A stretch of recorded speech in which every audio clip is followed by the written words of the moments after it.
Belvédère.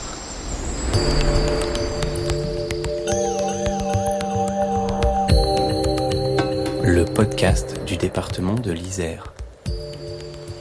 Bonjour et bienvenue dans Belvédère saison 2. Dans la précédente saison, nous sommes partis à la rencontre de femmes et d'hommes qui font vivre l'Isère. Dans cette nouvelle saison produite par le département de l'Isère, nous plongeons dans l'intimité de personnes ordinaires au parcours atypique, à la croisée de toutes les missions du département. Installez-vous confortablement, enfilez vos écouteurs et laissez-vous porter.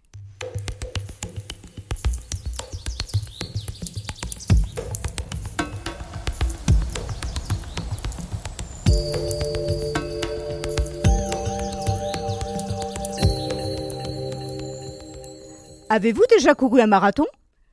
Hervé Farge, lui, s'y livre régulièrement. Cet Isérois fait partie des millions de Français qui font de cette épreuve leur sport favori. Sauf qu'Hervé ne court pas avec des baskets aux pieds, mais avec 2 lames en acier. Le marathon est pour lui une véritable thérapie. Depuis plus de 10 ans, ce sport rythme sa vie. Il lui permet de surmonter un handicap duquel nombre d'entre nous ne seraient jamais sortis. Après un grave accident, au prix de nombreux efforts et d'une lutte acharnée contre la douleur, Hervé s'est construit une belle histoire. Son histoire. Celle d'un homme qui n'abandonne jamais et veut transmettre ce que l'endurance lui a appris. L'humilité, la sagesse et l'empathie. Il nous donne une belle leçon de vie. Je m'appelle Hervé Farge, j'ai 45 ans. Aujourd'hui, j'habite sur la commune de Saint-Imier. Je suis l'enfant du pays. Je suis né à Sassenage. J'ai fait toute ma scolarité, mon enfance et toutes mes premières opérations sportives et même professionnelles sur la commune de Sassenage. Depuis toujours, j'ai été versé un petit peu dans les sports à sensation. Donc j'ai fait beaucoup de canoë-kayak, j'ai fait beaucoup de mountain bike avant que ça s'appelle UVTT.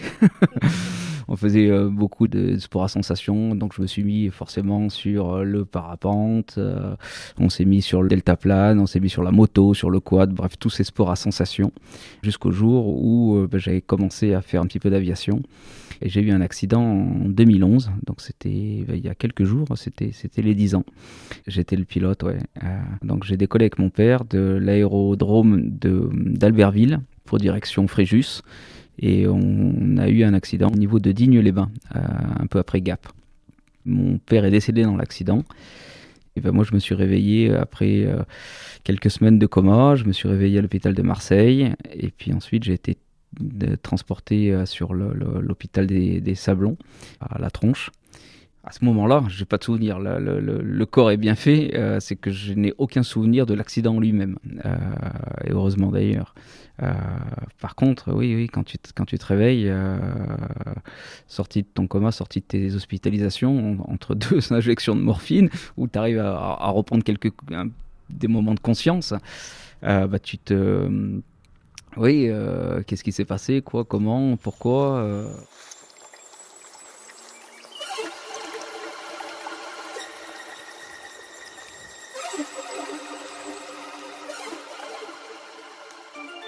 Et donc j'ai été amputé de la jambe gauche au niveau du tibia, greffé partiellement de la jambe droite. J'ai pas mal de fracas sur la colonne vertébrale, donc j'ai des plaques pour me tenir les vertèbres, pas mal de casses également sur la mâchoire et sur le bras gauche. Mon père est décédé, pas moi. On se pose 1 million de questions, donc j'ai cherché la foi pendant quelques semaines. J'ai eu beaucoup de visites, d'accompagnement de la famille, évidemment. La famille ne m'a pas laissé tomber. Ça, c'est un point qui est vraiment important dans la reconstruction après un accident de la vie qui peut arriver à tout à chacun. Ma femme m'a pas quitté, mes enfants m'ont pas quitté, ma famille aussi. Donc pour revenir sur l'accident, j'étais le tiers responsable de mon accident. Le reste de la famille ne m'a pas tourné le dos alors que mon père est décédé par ma faute. L'équipe soignante, ils ont récupéré un petit bonhomme de 35 ans complètement brisé de partout. Et puis, ils m'ont pas laissé dans un coin, ils m'ont reconstruit. Alors, que ce soit les chirurgiens ou tout le staff médical qui m'a reconstruit pendant de nombreuses semaines. Mais par la suite, je suis resté environ 1 an au centre de rééducation à Échirolles. Tout le monde s'est occupé de moi également. De l'ergothérapeute, en passant par les différents kinésithérapeutes qui se reliaient tous les jours, jusqu'à l'orthoprothésiste qui s'est occupé de moi, qui m'a fabriqué les jambes pour adapter à ma morphologie pour, d'une part, commencer la marche. J'ai été très très bien accompagné, ouais. Et ça a énormément abouti à la reconstruction, quoi.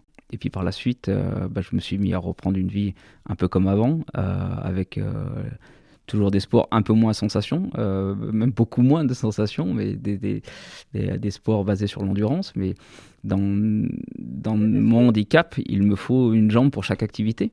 Mon accident, j'avais 35 ans.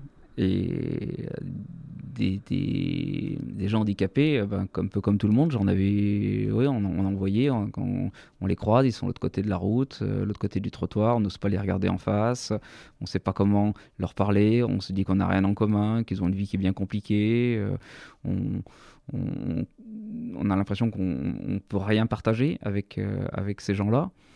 Et puis là, du jour au lendemain, tu te réveilles sur ton lit, merde, je suis handicapé. Comment je vais faire ? C'est pas prévu dans mon idéal de vie, c'est pas prévu dans ma formation, dans ma programmation. On m'a pas appris à être handicapé, je suis pas né handicapé. Et cette vie, j'en veux pas du tout. Et donc très rapidement, je me suis dit, il faut que je me lance un défi, il faut que je me lance quelque chose pour que je me prouve à moi-même que je suis capable de relever un défi avec mon handicap que je n'aurais jamais imaginé me lancer quand j'étais valide. Et donc du coup, naturellement, ça s'est mis à la course à pied et notamment le marathon. Je me suis dit, avant, déjà que courir après un ballon, c'est pas drôle, mais alors courir tout seul, jamais de la vie, je me serais lancé l'idée de faire un marathon quand j'étais valide. Et parce que je suis handicapé, je vais faire un marathon. Et pour en revenir sur l'équipe médicale et l'orthoprothésiste, ils m'ont pas laissé tomber. Ils m'ont pas dit, non, Hervé, tu racontes encore des salades, on va peut-être te régler ta dose de morphine, tu racontes un peu n'importe quoi. Non, je pense que s'il le dit, c'est qu'il en a besoin et ça va l'aider à se reconstruire et on va l'accompagner dans cette démarche-là. On va voir jusqu'où est-ce qu'il est capable d'y aller. Ils m'ont fabriqué les jambes et ils m'ont suivi, ça s'est pas fait non plus en une demi-journée. C'était 1 an et demi de préparation. Moi, j'ai donc la jambe gauche qui est amputée au niveau du tibia et la jambe droite qui a été greffée partiellement, donc qui finalement, même si c'est la mienne, c'est la plus fragile. Donc il a fallu faire une boîte en carbone pour mettre la jambe à l'intérieur et fixer une lame sur cette boîte-là. Donc je cours sur 2 lames. Et ça demande toute une adaptation pour apprendre à courir. C'est un peu comme si tu courais sur des échasses. Tant qu'on est en mouvement, ça va. Dès qu'on s'arrête, on tombe. Donc finalement, une fois que j'ai chaussé mes 2 prothèses, ça va bien pour courir, mais que pour courir. Donc on court avec, quoi, voilà. Et puis j'ai commencé à courir. Au début, c'était donc à l'hôpital Sud, avec l'équipe de kiné qui était de l'hôpital Sud, qui se dit allez, go, on va sortir du bâtiment et puis on va aller faire le tour du parking, on va lui apprendre à courir. Eux non plus, ils n'avaient jamais eu un patient qui, pendant sa rééducation, voulait apprendre à courir alors qu'il ne le faisait pas avant, hein. Donc on a commencé comme ça. Et puis en sortant de l'hôpital, ensuite j'ai rejoint un club d'athlétisme, la SPTT à La Tronche, La Tronche. Je leur ai parlé de mon projet, je veux m'inscrire à un marathon, je veux faire un marathon, j'ai jamais couru de ma vie et accompagnez-moi. Bon, ils étaient un peu bluffés ma première approche et puis go, ouais, pourquoi pas. On n'a jamais eu un membre du club comme ça, mais allez, son défi devient notre défi. Et puis tout le club s'est mis en branle, tout le monde s'est mis en marche pour m'accompagner dans ce défi-là. Et on a fait les entraînements qui étaient adaptés pour mes pathologies. Je faisais globalement les mêmes entraînements que tout à chacun, mais je ne faisais pas les séances d'étirement, par exemple, des choses comme ça. C'est 4 sorties par semaine, c'est à peu près 1h30 par sortie, ouais, 1h15 à 1h45 par sortie. Donc ça prend 6 heures par semaine. Ouais. Le premier marathon, donc c'était en avril 2015, le marathon d'Annecy. Là aussi, c'était un grand moment d'émotion. Grand moment d'émotion parce que j'avais une trouille terrible. De dire, si je ne suis pas capable d'arriver à ce marathon, maintenant que j'ai averti tout le monde, je n'ai pas arrêté d'en parler, tout le monde m'a suivi, tout le monde est derrière moi. Il faut quand même franchir la ligne d'arrivée. Donc j'avais une trouille pas possible sur la ligne de départ. Mais tout le monde était là. L'équipe médicale qui m'avait suivi ça faisait maintenant 2-3 ans que tout le monde me suivait. La famille, les amis, les voisins, des anciens clients. Tout le monde était là. Et à participer à cette victoire, c'est un peu la leur aussi. C'est pas que la mienne. Il y a le fameux mur des 30 km, pour ceux qui connaissent la discipline marathon. Quand tu as fini de vomir tes tripes, t'es rincé. Je me dis, c'est pas possible, je peux pas m'arrêter là. Maintenant que tout le monde est derrière, tout le monde me suit, je peux pas craquer. Et ben non, je craque pas, je continue. Et j'ai fait ces fameux 42 km 195. Quoi. Et ça a été une révélation. C'est une revanche sur la vie. C'est une revanche sur la vie de me dire, maintenant, avec mon handicap, j'ai réussi à terminer ce marathon dans un score qui était un temps qui est tout à fait honorable. Donc c'était mon premier marathon en 3h53, en moins de 4 heures. Il faut savoir que dans la discipline marathon, il y a les avant 4 heures et les après 4 heures. Et 3h53, c'était une sacrée victoire. Mais ça m'a donné une force incroyable, une force mentale incroyable. Alors, sur le coup, quand je suis arrivé, j'étais vraiment lessivé. Pendant 3 semaines, je ne pouvais plus marcher. Donc, j'avais le moignon qui était assez blessé. Je fais 3 semaines de fauteuil roulant. Et par contre, une force mentale que je garde depuis, de me dire, si avec mon handicap, je suis capable de faire un marathon que je n'aurais jamais fait quand j'étais valide, maintenant je peux bouffer la vie. Je peux aller sur le marché de l'emploi, je peux travailler, je peux affronter un fournisseur qui veut pas me livrer, un client qui veut pas me payer. J'ai une force mentale qui fait que je vais pas rester allongé sur mon lit avec une pension d'invalidité. J'ai Google Agenda qui m'aide à m'organiser. Comment j'y arrive ? On se fixe des objectifs, des priorités, mais c'est rien d'exceptionnel. Je fais du sport comme n'importe qui. Et je pense, parce que je fais du sport, je suis un homme meilleur. Et je suis plus posé, reposé.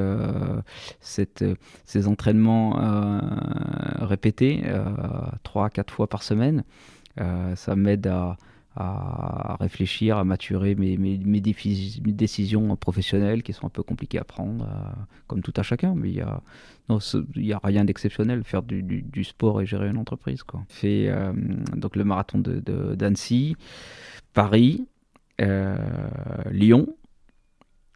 Et le quatrième qui a été qui s'est arrêté à quelques kilomètres après le départ, c'était le marathon de Nice-Cannes, où mes prothèses ont cassé. J'étais à peu près à 10 km du départ, quoi. Et puis après un cinquième, donc j'ai demandé l'accord. J'ai demandé une prise en charge auprès du département de l'Isère pour renouveler mes prothèses. Autant les premières prothèses, j'ai dû les payer moi-même, et donc elles ont duré à peu près 3 ans, 4 ans. Mais à force d'entraînement répété, 4 fois par semaine, bref, elles ont cassé. Et donc j'ai eu un accord de prise en charge à hauteur de 15 000 € par le département de l'Isère pour renouveler mes prothèses il y a ça 1 an et demi à peu près. Et j'ai pu faire un nouveau marathon, celui de Montpellier. Un peu frustré qu'il n'y a plus d'entraînement collectif, donc j'ai j'ai créé un CCE. C'est le club clandestin éphémère où j'ai réuni quelques copains de la course à pied et on fait nos entraînements comme d'habitude, mais en petits groupes à 6-7 personnes, les mardis, jeudis, et les sorties longues de 25 km les dimanches. Donc, mais c'est éphémère, c'est le temps que tout ça reprenne d'ici quelques jours, quelques semaines, on va revenir dans l'ordre des choses, quoi. Une fois qu'on a mis le doigt dedans, on peut plus s'arrêter, quoi. On peut plus s'arrêter. Ces sports d'endurance nous donnent une résilience face à l'adversité qui est vraiment incroyable. Je n'ai jamais connu ça dans les sports que je pratiquais avant, qui m'ont amené à entre guillemets, à mon accident. J'ai fait beaucoup de parachutes, de parapente, de moto, de quad, de canyoning. C'est vraiment ces sports d'endurance où quand tu es face à ton épreuve et tu cours pendant des heures et tu n'as qu'un objectif, c'est la ligne d'arrivée, ça t'apporte une force mentale dont j'ai besoin pour mon équilibre de vie de tous les jours, mon équilibre social, professionnel. Et maintenant, j'ai atteint je pense, un bon niveau en course à pied et que je veux maintenir. Donc, on continue les entraînements 3 à 4 fois par semaine. Ouais. J'ai 2 filles, Émilie et Alizée. Émilie, 19 ans, Alizée, 14 ans. Je voudrais leur transmettre de ne pas baisser les bras, de serrer les dents. Face aux difficultés de la vie, il ne va rien avoir. On ne peut pas les soupçonner, on ne peut pas les imaginer. Jamais j'aurais pu imaginer les épreuves que j'ai traversées, qu'elles ont traversées également aussi. Mais allez, on serre les dents. La vie vaut le coup d'être vécue. On serre les dents, on s'accroche, on craque pas. On ne craque pas.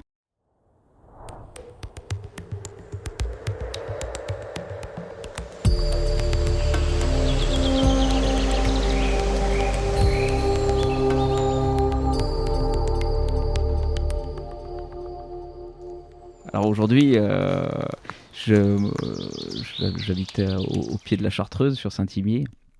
Et puis j'ai passé une bonne partie de ma vie dans cette vallée-là du Grésivaudan. Donc j'ai fait du parapente pendant des années à Saint-Thierry-du-Touvet. Alors mon belvédère, ce serait le fort du Saint-Hénard en Chartreuse.